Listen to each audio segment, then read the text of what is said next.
যেতিয়ালৈকে জীৱন থাকিব তেতিয়ালৈকে সংঘৰ্ষ থাকিব আৰু এই জীৱনৰ প্ৰকৃত বীৰ সেইজনেই যিজনে সংঘৰ্ষক পৰাস্ত কৰি আগবাঢ়ি গৈ থাকে। আজি আমি তেনে এজন ব্যক্তিৰ বিষয়ে আলোচনা কৰিম, যিজন ব্যক্তিৰ জীৱনটো সংঘৰ্ষৰ সৈতে যুঁজি আমাক পোহৰৰ পথ দেখুৱালে। সেই ব্যক্তিজন আন কোনো নহয়, আমাৰ সকলোৰে পৰিচিত ডক্টৰ ভীমৰাও ৰামজী আম্বেদকাৰ। ডক্টৰ ভীমৰাও ৰামজী আম্বেদকাৰ মহৰ সম্প্ৰদায়ৰ লোক আছিল আৰু এই মহৰ সম্প্ৰদায়ৰ লোকসকল অবিভক্ত মুম্বাইৰ ৰত্নাগিৰিৰ আটাইতকৈ পিছপৰা জাতিৰ লোক আছিল। পিছলৈ এই জাতিটোক মহাত্মা গান্ধীয়ে হৰিজন বুলি কৈছিল আৰু সাংবিধানিকভাৱে তেওঁলোকক অনুসূচিত জাতি বুলি নাম দিয়া হৈছিল। মহৰ জাতিৰ লোকসকল শিক্ষাৰ পৰা বঞ্চিত হৈ আছিল, কিন্তু আম্বেদকাৰৰ দেউতাক এজন সৈন্য বাহিনীৰ মেজৰ আছিল আৰু সেইবাবে তেওঁ পঢ়াৰ বাবে সুবিধা পাইছিল।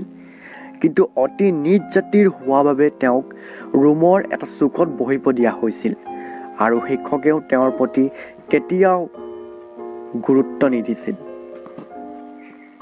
আনকি স্কুলৰ সকলোৱে ব্যৱহাৰ কৰা পানীও তেওঁক ব্যৱহাৰ কৰিবলৈ দিয়া নহৈছিল। তেওঁক স্কুলৰ চকীদাৰজনেহে দূৰৈৰ পৰা পানী ঢালি খাবলৈ দিছিল। যিদিনা চকীদাৰজনে স্কুললৈ নাহিছিল সেইদিনা তেওঁ পানী নোখোৱাকৈ দিনটো পাৰ কৰিবলগীয়া হৈছিল। ডক্টৰ ভীমৰাও ৰামজী আম্বেদকাৰৰ জন্ম হৈছিল 1891 চনৰ 14 এপ্ৰিল তাৰিখে। তেওঁৰ দেউতাকৰ নাম ৰামজী মালোজী চকপাল আৰু মাতৃৰ নাম ভীমাবাই।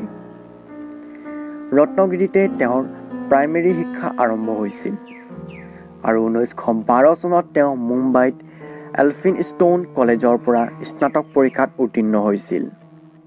ইয়াৰ পিছত তেওঁ 1915 চনত মাষ্টাৰ ডিগ্ৰী সম্পূৰ্ণ কৰি 1916 চনত অধ্যয়নৰ বাবে ইংলেণ্ডলৈ ৰাওনা হৈছিল। কিন্তু তেওঁ তাত শিক্ষা আধৰুৱা কৰিয়ে ভাৰতলৈ উভতি আহিছিল। ভাৰতলৈ আহি তেওঁ সৈনিক বিভাগৰ ছেক্ৰেটাৰী পদত নিযুক্তি পাইছিল। কিন্তু উচ্চ জাতিৰ হিন্দুসকলে তেওঁক নিজ জাতিকুলৰ বুলি কাৰ্যালয়ৰ এডোখৰ চুকত বহিব দিছিল আৰু আগৰে পৰা পাৰি থোৱা কাৰ্পেটখন আঁতৰাই দিয়াৰ লগতে অফিচৰ কাগজ পত্ৰবোৰ দূৰৰ পৰা তেওঁক দলিয়াই দিয়া হৈছিল। তেওঁ এই হিন্দু ধৰ্মৰ বৈষম্য আঁতৰাবৰ বাবে মনতে সংকল্প লৈ মুম্বাইত এডাইচাৰ টু ডিলাৰ এণ্ড শ্বেয়াৰ্ছ নামে এখন ফাৰ্ম আৰম্ভ কৰিছিল। ইয়াৰ পিছত 1918 চনত নাগপুৰত অস্পৃশ্য সন্মিলন পাতিছিল আৰু এইদৰে বিভিন্ন সংঘৰ্ষৰ মাজেদি তেওঁ 1927 চনত মহাৰ পৰিষদ গঠন কৰি নিজৰ অধিকাৰ সাব্যস্ত কৰিছিল। ইয়াৰ পিছত তেওঁ 1930 চনত 3 মাৰ্চত মন্দিৰত সোমোৱাৰ অধিকাৰ বিচাৰি কানাড়া মন্দিৰৰ সন্মুখত সত্যাগ্ৰহ কৰিছিল। 1937 চনত বম্বে বিধানসভাৰ তেওঁ MLA পদত নিৰ্বাচিত হয়। ইয়াৰ পিছত 1942 চনত তেওঁ সৰ্বভাৰতীয় অনুসূচিত জাতি ফেডাৰেচন গঠন কৰিছিল আৰু ইয়াৰ পিছত তেওঁ 1946 চনত ভাৰতৰ সংবিধান সভালৈ মনোনীত হৈছিল আৰু 1947 চনৰ 29 আগষ্টত সংবিধান খচৰা প্ৰস্তুত কমিটিৰ সভাপতি নিৰ্বাচিত হৈ স্বাধীন ভাৰতৰ নতুন সংবিধান ৰচনা কৰিছিল। 1947 চনৰ পৰা 1951 চনলৈ প্ৰথম কেন্দ্ৰীয় আইনমন্ত্ৰী হৈছিল।